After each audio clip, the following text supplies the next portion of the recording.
Vous écoutez Zero Day, le podcast qui vous parle de cyberstratégie, de cyberdéfense et de guerre de l'information.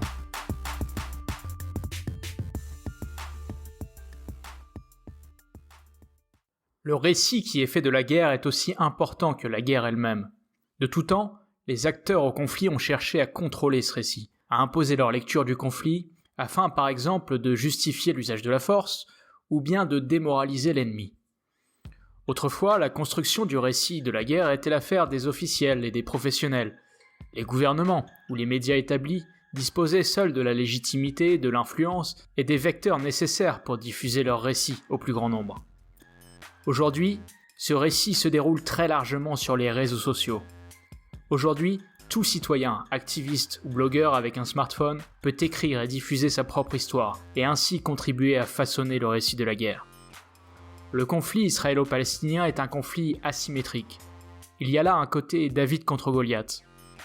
Une situation que les Palestiniens de Gaza, dominés militairement, ont su exploiter sur les réseaux sociaux au cours du conflit qui a opposé Israël au Hamas en 2014.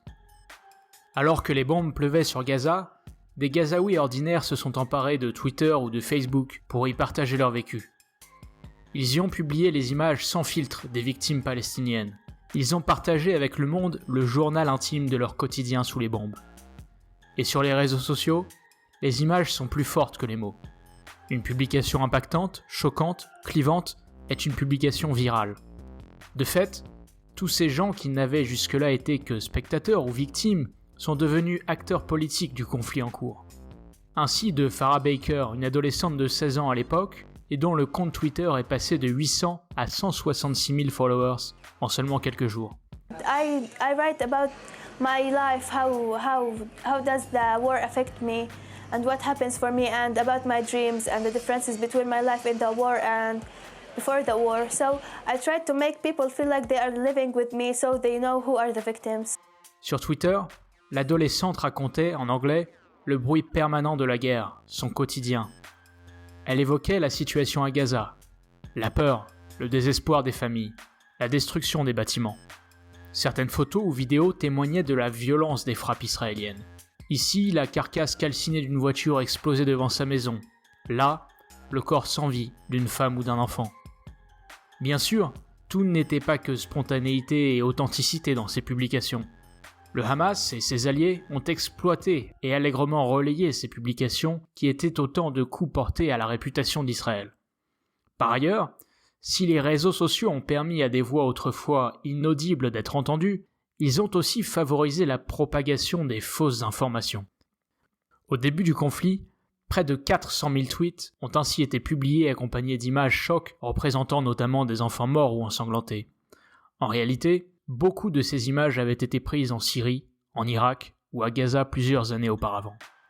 Mais qu'elles aient été vraies ou fausses, toutes ces images de civils en détresse ont fait le tour du monde. En Occident, ces images ont été brandies par des manifestants réclamant à leur gouvernement qu'il fasse pression sur Israël. Le premier ministre israélien, Benjamin Netanyahou, s'en est lui-même ému en des termes très controversés. They want to pile up as many civilian dead as they can because somebody said they use, it's gruesome, they use telegenically dead Palestinians for their cause. They want the more dead, the better. Toutes ces images ont contribué à ternir la réputation d'Israël dans le monde, y compris chez ses alliés traditionnels. Et là est bien l'objectif des Palestiniens, c'est de convaincre les opinions publiques des pays occidentaux, de rendre Israël de moins en moins fréquentable, de renforcer des mouvements comme le BDS. Ce jour-là, devant ce supermarché de région parisienne, les militants sont une dizaine et invitent les clients du magasin à boycotter les produits israéliens issus des colonies juives de Cisjordanie. En face, bien sûr, les Israéliens ne sont pas restés sans réagir. Israël a déployé son propre récit.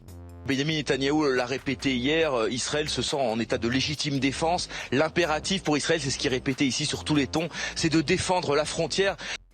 Sur le papier, l'armée israélienne avait tout pour communiquer efficacement.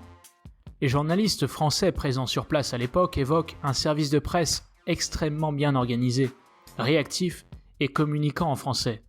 A contrario, les journalistes présents à Gaza disent avoir eu le plus grand mal à rencontrer le moindre combattant ou dirigeant du Hamas.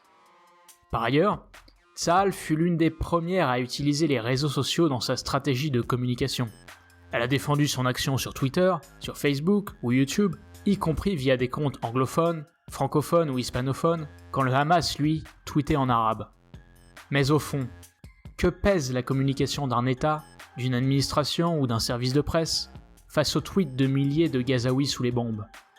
Le conflit entre Israël et le Hamas en 2014 aura duré 57 jours. Israël a sans aucun doute remporté le conflit militairement, mais le Hamas a remporté la bataille de l'information sur les réseaux sociaux. Certes, 6 ans après la guerre de Gaza, il faut bien reconnaître que cette victoire n'a pas franchement fait bouger les lignes sur le terrain. L'arme informationnelle, l'arme médiatique, est ici l'arme du faible. Le faible qui n'a que cela, ou presque, à opposer au fort, lequel dispose des leviers politiques et militaires. Depuis l'élection de Donald Trump, Tel Aviv bénéficie plus que jamais du soutien indéfectible des États-Unis. Le plan Trump vient de consacrer la domination totale d'Israël et enterrer la solution des 2 États.